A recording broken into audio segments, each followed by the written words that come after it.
El Mahabharata no es encontrado, se busca. Video 17 de 216, titulado La combinación de fuerza, precisión y sabiduría. Vamos en la parte del libro de Mahabharata en inglés, de la traducción de Kesari Mohan Ganguly, la página 356 a 360 aproximadamente, de 5818 que consta ese libro.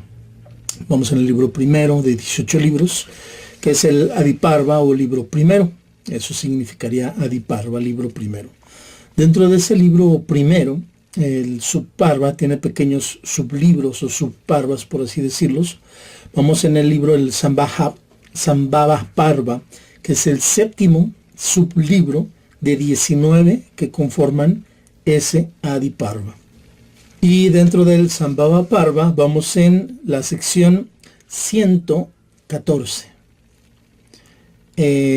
Parva también es importante que comentemos, que reflexionemos en relación a que Parva también significa gen u origen, no nada más parte.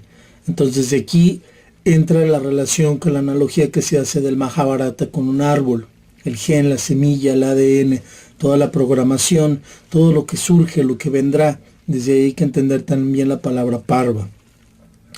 Y bueno, en español vamos en la traducción de Emilio Faro, que es una traducción de una versión original del libro Mahabharata por Kamala Subramanian. De ahí hizo la traducción Emilio Faro.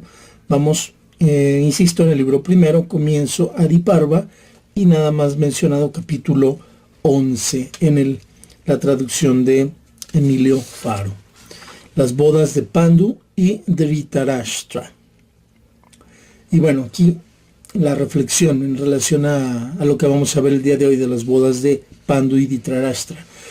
No debemos de olvidar cuál es el significado de una boda. Una boda es una opción para religar, para unirse, para una cuestión esta de unirse, encontrar dos cuestiones de polaridades donde se pueden unir una con la otra, los complementos entre hombre y mujer, ¿no?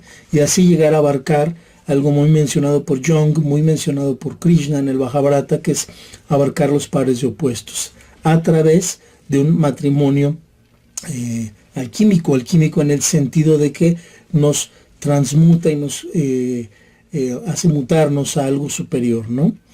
Y aquí algo interesante que reflexionar es que Pandu, vamos a hablar de las bodas de Pandu y Dhritarashtra.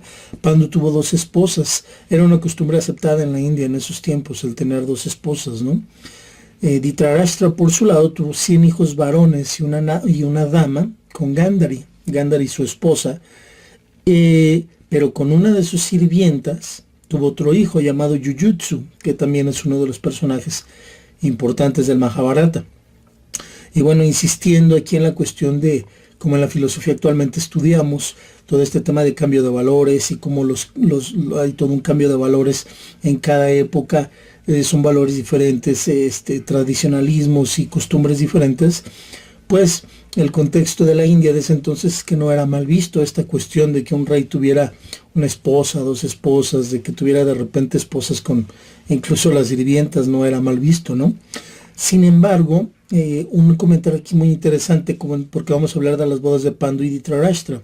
Dhritarashtra, su hijo mayor, que es uno de los protagonistas importantísimos del Mahabharata, su hijo Duryodhana, el hijo mayor, Duryodhana, que incorrectamente en muchas interpretaciones del Mahabharata es tachado como la encarnación total del mal y bueno, lo peor que puede haber, y conforme vayamos avanzando en la historia vamos a ver que no podemos tener una interpretación tan simplista acerca de este personaje. Vemos como él, Duryodhana, que aparentemente era muy muy malo, y vamos a ver que no es así, él tuvo una sola esposa, a quien prometió ser fiel, y lo cumplió toda su vida. Nunca tuvo hijos fuera de ese matrimonio, y le prometió que no se iba a volver a casar con nadie más, y lo cumplió. Entonces es aquí varias cosas interesantes que podemos empezar a ver, muy interesantes. Cómo la cuestión del bien y del mal no es absoluto y cómo no hay personas malas completamente ni buenas completamente, ¿no? Y insisto, los valores son cambiantes. Una pregunta que haré constantemente conforme vayamos avanzando en los videos de esta serie del Mahabharata para quienes juzgamos o para el público que juzga con mucha ligereza o con mucha frialdad los valores antiguos, la pregunta que haré es, estamos hablando del Mahabharata que está escrito hace 3000 años, estamos aproximadamente 3000 años, hay mucha polémica, pero bueno, dejémoslo hace 3000 años. Dentro de 3000 años será aquí en el planeta Tierra el año 5000. ¿Qué opinarán de nosotros y de nuestros hábitos actuales los humanos del año 5000? ¿Qué opinarán de toda la sociedad como la tenemos actualmente, de tanta corrupción, de cómo manejamos las cosas? ¿Realmente tendremos una autoridad moral como para estar criticando a estas civilizaciones de hace 3000 años? Esa es la reflexión que dejo aquí para iniciar. Y es importante reflexionar que hay que juzgar el pasado sí y solo sí es para cambiar o mejorar nuestro presente, el de nosotros, no el de alguien más, sino el de nosotros. Si no, se convierte nada más en crítica sin sentido. Ok, las bodas de Pandu y Dhritarashtra. Por fin nació el tercer descendiente, el cual recibió por nombre Vidura. Bhishma tuvo que asumir nuevamente el papel de regente del reino hasta que los nuevos príncipes alcanzaran edad suficiente para gobernar el reino. Reflexiona aquí en relación a nuevamente Bhishma en este papel de regente. Hay toda una historia, para empezar, acerca de Vidura. Mencionan aquí el nacimiento de Vidura. Hay toda una historia acerca del nacimiento de Vidura, de cómo es el dios de la justicia nacido en la tierra, y realmente es un personaje impresionante. Las lecciones que da acerca de justicia, moral, ética, etcétera. Son lecciones muy muy buenas, impresionantes que nos comparte.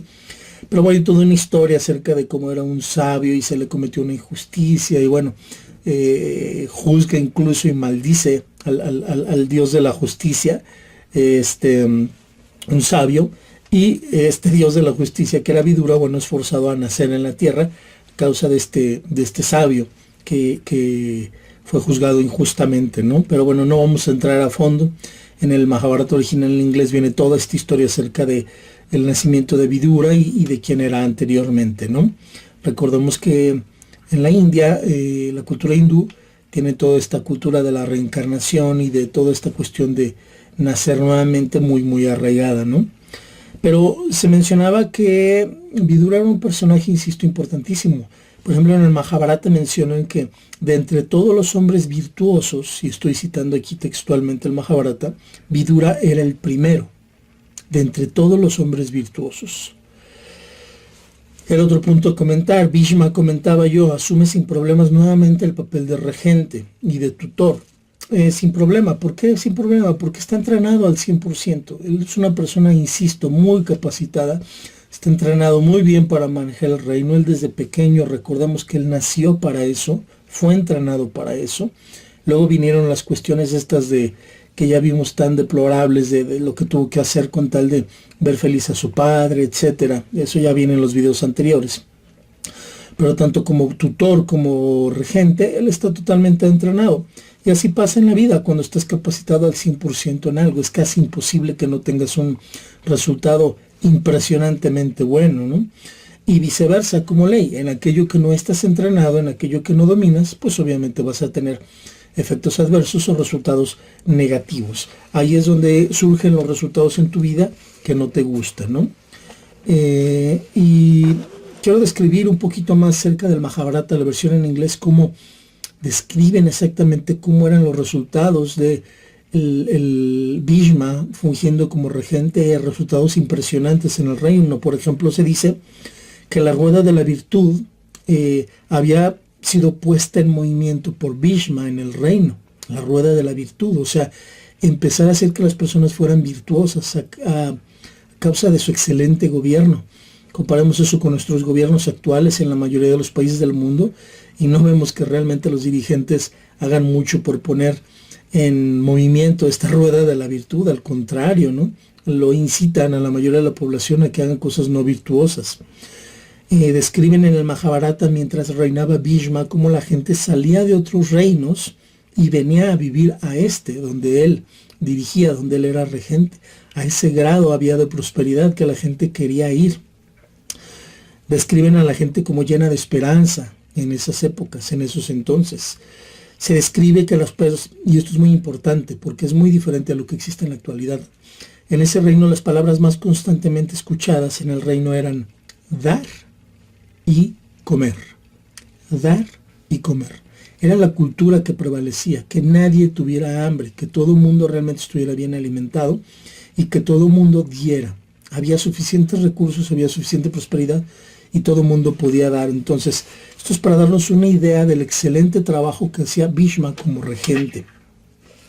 Continúa leyendo el Mahabharata. Y mientras pasaban los años, Bhishma les enseñaba todo aquello que un kshatriya debía saber. Recordamos que un kshatriya es un guerrero o un gobernante. Eso es básicamente. ¿A quiénes? A sus personas de los que él era tutores. Él era como el tío, por así decirlo, tanto de Vidura como de Dhritarashtra como de Pandu. Él les enseñaba todo lo que un kshatriya debía saber. El primero de los príncipes, Dhritarashtra, estaba dotado de una fuerza fuera de lo normal, mientras que el segundo, Pandu, demostró ser un maestro en el uso del arco.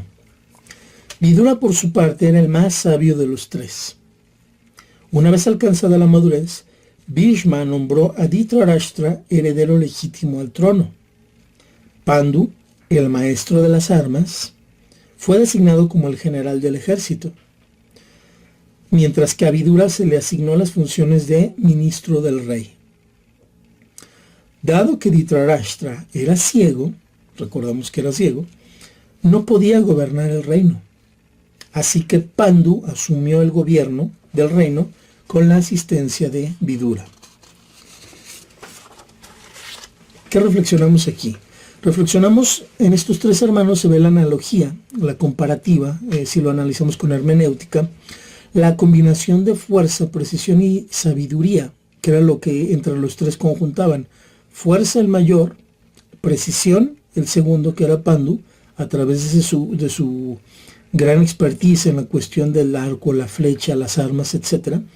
Y Vidura, que era el más virtuoso de todos los hombres, la sabiduría que él tenía. Esa combinación de esas tres partes, cuando existe en un hombre o en una mujer, es una combinación que genera una ventaja competitiva impresionante. Como ser humano, como persona a nivel individual, te puede llevar a conquistar lo que se le llama en el aspecto de los negocios un océano azul. Los océanos azules tan famosos en estas teorías de administración y de negocios, donde realmente uno sobresale de una manera impresionante con respecto a la competencia, a cualquier competidor. Estas tres combinaciones hacen que uno pueda acceder a estos océanos azules, que puede uno tener elementos diferenciadores impresionantes, ¿no? Siguiente reflexión: cuando se ve a alguien que por cualquier motivo no da el ancho para un puesto, se le quita y punto. Así era Bhishma, así era de efectivo, así era de exacto, así era de tajante. En este caso cometió, así como ha tenido, y vamos a ver en el Mahabharata, decisiones de repente muy negativas, muy nocivas, en este caso tuvo un gran acierto. Él vio que el hijo mayor, por ser ciego, no estaba pudiendo dar el ancho con el puesto de rey, y se le quita y se pone a Pandu, punto, sin sentimentalismo, sin ni modo, así debe de ser. Los puestos de responsabilidad, aquí la lección que nos dan, los puestos de responsabilidad se deben de manejar por meritocracia, no por democracia, ni por dedazo, ni por influencias, ni por favores, ni por lengua, porque hablas muy bonito. Es simple y sencillamente por meritocracia, por resultados en la vida y por realmente tu capacidad de lograr productos finales valiosos, productos reales, no paja, no rollo, ¿sale? Podemos ver ejemplos impresionantes también en los antepasados de Bhishma, de estos Kurus, de este linaje, de estos reyes de la India. En la serie de los 80s, en la serie del Mahabharata de los 80s, donde una parte está en YouTube, se las recomiendo mucho. Creo que está en el canal de Shakal, por ahí lo tengo yo recomendado en el canal de Mahabharata en español. Él hizo una labor impresionantemente hermosa de 24, 26 por ahí capítulos ya traducidos de esta serie de los 80s al español. Impresionante trabajo, hermoso. Y les recomiendo mucho que vean el primer video de esa serie de los 80s, porque ahí el rey Mahabharata, el primero, de donde surge incluso el nombre, de donde la India antigua tomó su nombre, Mahabharata, ahí se ve muy, muy, muy padre como una anécdota impresionante, un pasaje de la historia impresionante, donde él después de mucho reflexionar y de pedir ayuda y consejos a los rishis, a los sabios, llega a una decisión. Y a ninguno de sus hijos, tenían muchos hijos, a ninguno de los hijos, ahí se ve en la serie, les da como heredero del reino, porque no eran suficientemente aptos.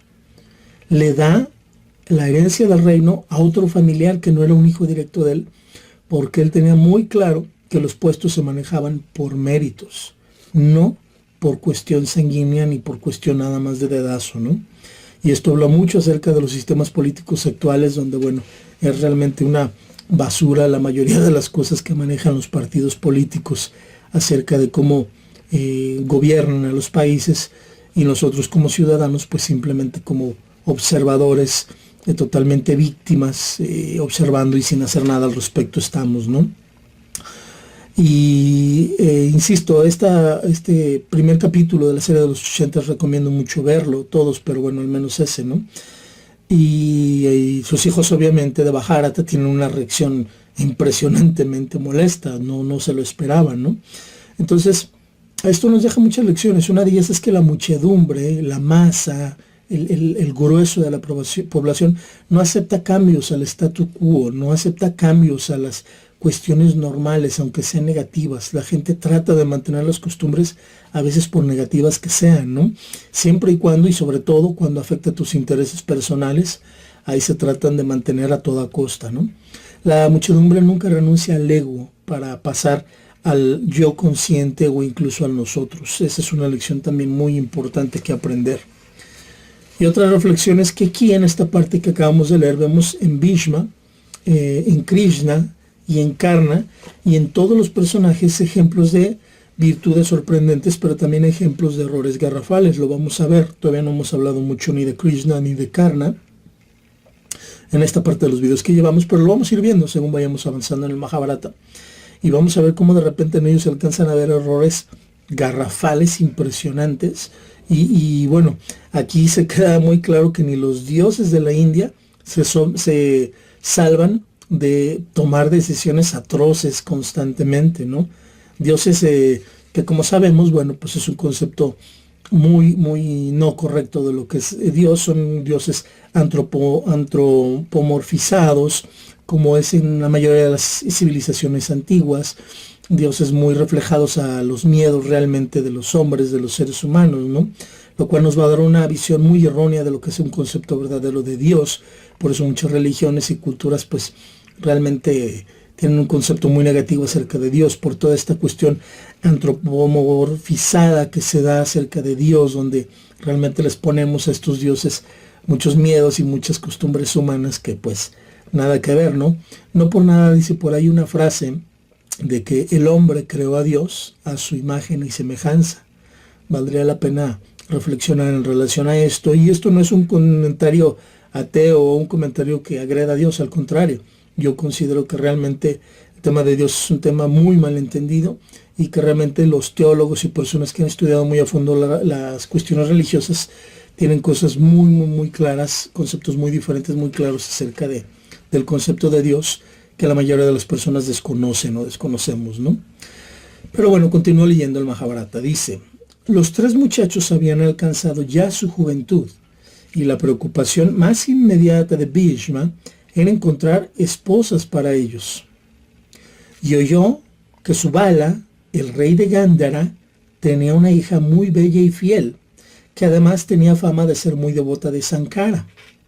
¿Quién era Sankara? Bueno, aquí vamos a aclararlo. Sankara se refiere a Shiva, quienes los hindús pues consideran ser el dios supremo o el ser supremo. Entonces, nada más y nada menos era devota de él, ¿no? Del dios supremo de la India, donde recordemos en la cultura hindú hay miles y miles y miles de dioses, y bueno, es una cuestión impresionante la cantidad de dioses que tienen allá, ¿no? Pero bueno, Shankara o Shiva se refiere al dios supremo, ¿no? Ahora, aquí es muy interesante este comentario de que era muy devota de Shankara. Lo meten a propósito, no lo meten nada más por meterlo, lo meten a propósito. ¿Por qué? Porque ya casi para el final del Mahabharata se nos va a hacer ver cómo ella, Gandhari, la hija del rey de Gándhara, ella, a causa de ser tan devota y a causa de muchas penitencias y sacrificios que hizo en su vida, obtuvo realmente una bendición, un poder, una bendición, donde le da a su hijo Duryodhana una bendición. Entonces continúo leyendo el Mahabharata, dice: también la hija del rey de Madras era de una dulzura y belleza extraordinarias. Bhishma comentó el hecho con Vidura, recomendándolas como las esposas apropiadas para los príncipes, o sea, para sus hermanos, para Dhritarashtra y para Pandu.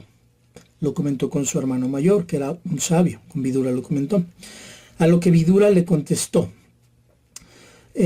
para nosotros, tú eres como nuestra madre, nuestro padre, nuestro gurú, nuestro todo. Lo que tú decidas para nosotros será siempre lo mejor. Y aquí está clarísima la reflexión que debemos de hacer acerca de Vidura, ¿no? El nivel de confianza que un buen y verdadero líder puede generar en quienes lidera. El líder real, no el de moda, se hace con trabajo duro y con inputs, con entradas apropiadas. No nace, un líder se hace a través de su forma de dirigir, a través de la toma de decisiones, a través de los resultados. Insisto, Bhishma estaba entrenadísimo para hacer las cosas muy bien, para tomar buenas decisiones, y eso es un líder hecho, no nato, sino generado. De nada servía que él fuera hijo de una diosa si nunca lo hubieran entrenado. A él lo entrenaron los mejores de los mejores, recordemos. Entonces, aquí una pregunta que quiero hacer como para que reflexionemos acerca de nosotros, cómo estamos en nuestro liderazgo. Cuando les preguntamos algo a nuestros hijos o cuando tomamos una decisión que compartimos con nuestros hijos, ¿así nos responden nuestros hijos cuando les sugerimos algo? Así como Vidura le respondió a su tutor, a quien amaban como padre, así nos responde: lo que tú decidas, papá o mamá, para nosotros siempre será lo mejor. ¿Eso tenemos? ¿O tenemos algo muy diferente? Bueno, eso habla mucho acerca de nuestro liderazgo y nuestros resultados como padres. Bhishma hizo llegar la noticia al rey de Gandhara, el cual al principio se mostró indeciso por la ceguera de Dhritarashtra. Pero su hija Gandhari le aseguró que no tenía ningún inconveniente en casarse con el príncipe Kuru, o sea, con Dhritarashtra. Y para probarlo, vendó sus ojos con un pañuelo de seda, pues no quería ser mejor que su señor en nada. Así pues, Subala envió a su hija a Hastinapura, acompañada de su hermano Shakuni, su hermano de ella. Era hijo de ese rey, del rey Subala. A su hijo Shakuni lo mandó junto con su hija Gandhari a Hastinapura, que era la capital del reino de Bhishma, de Pandu, de Dhritarashtra. Y ahí, en Hastinapura, se celebró la boda. ¿Cuál es la reflexión aquí? Cuando una relación de pareja se basa en el respeto del otro, aceptando sus fortalezas, sus áreas de oportunidad, sus debilidades y sus amenazas, un FODA le llamaríamos en el mundo de los negocios, cuando se analiza todo eso y se aceptan que todos los seres humanos tenemos fortalezas y debilidades, que tenemos áreas de oportunidad y también tenemos amenazas, cuando se acepta eso, siempre se entiende que como pareja habrá que afrontar y que todos tenemos estas fortalezas y debilidades. Es lo que hace Gandhari con este simbolismo de vendarse los ojos, también implicando o demostrando que no hay una competencia entre uno y otro por tratar de ser el mejor. Hoy en día, en esta época, 2016, 2017, en estos años por venir, está tan de moda la competencia entre hombre y mujer, entre miembros de una pareja. A veces se hace tanto daño, y yo no digo que uno esté delante del otro, para nada. Yo estoy totalmente a favor de la igualdad entre los sexos en todos los sentidos, pero hay tanta competitividad que de repente estamos muy metidos en el mundo del ego, a ver quién es más, y eso siempre tarde o temprano va a generar problemas. En lugar de que haya una cuestión cooperativa, hay una cuestión competitiva muchas de las veces en la pareja.